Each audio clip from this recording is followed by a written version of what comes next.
क्या आप लोगों को पता है कि श्रीलंका के झंडे में शेर के हाथ में तलवार क्यों है? दोस्तों, कहा जाता है कि पुराने समय में एक राजा था जिसको शादी करने की इच्छा हुई। उसने अपने यहाँ की सभी रानियों को इकट्ठा करवाया और उसके बाद सभी को बीज देकर कहा कि 6 महीने बाद जो भी मुझे गुलाब का एक फूल लाकर देगा मैं उससे शादी कर लूँगा। 6 महीने बीत गए, सभी रानियाँ वापस इकट्ठा हुईं। कुछ रानियों के हाथ में पीले गुलाब, कुछ रानियों के हाथ में गुलाबी गुलाब, कुछ रानियों के हाथ में सफ़ेद गुलाब थे, लेकिन एक रानी के हाथ में कोई गुलाब नहीं था। राजा ने उस रानी से पूछा कि तुम्हारे हाथ में कोई गुलाब क्यों नहीं है?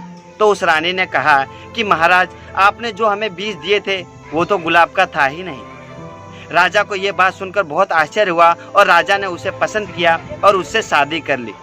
तो दोस्तों, जहाँ तक बात श्रीलंका के झंडे की हो रही थी तो वो मुझे नहीं पता कि उसमें शेर तलवार लेके क्यों खड़ा।